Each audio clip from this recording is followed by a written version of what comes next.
këtë shkollë, masat për eficiencën e energjisë janë gjithsej mbi 330.000 euro dhe nga ky investim përfitojnë afër 500 nxënës dhe punonjës të shkollës. Objekti i ka 3 etazhe me gjithsej 6.350 metra katror, pra bëhet fjalë për një objekt të madh me përdorim të përditshëm dhe me ndikim të menjëhershëm në jetën shkollore të qindra familjeve të komunës së Shtimës.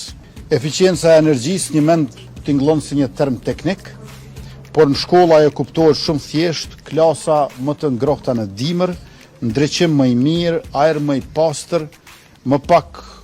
humbje, më shumë përqendrim dhe më shumë dinjitet për nxënësit dhe mësimdhënësit. Kënaqësi që këtë herë të jemi këtu për të përuruar një investim që po bëhet me financim të Qeverisë së Republikës së Kosovës, me një fond në total prej 3.8 milion euro, të cilin e kemi ndarë në dhjetor të vitit 2024 dhe rezultatet të cilit po i shohim tani. Kjo është në mesin e 13 objekteve komunale, shumica prej tyre shkolla,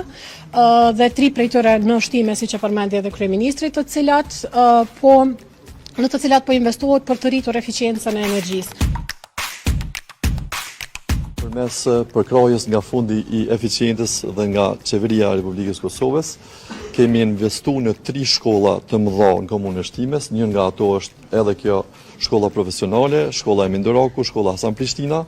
përmes një fondi rreth 880.000 euro. Dhe këto shkolla janë rikonstruktuar nga fillimi dhe në këto shkolla përveç se do të ketë kushte bashkëkohore për mësimdhënie, do të kemi edhe kursim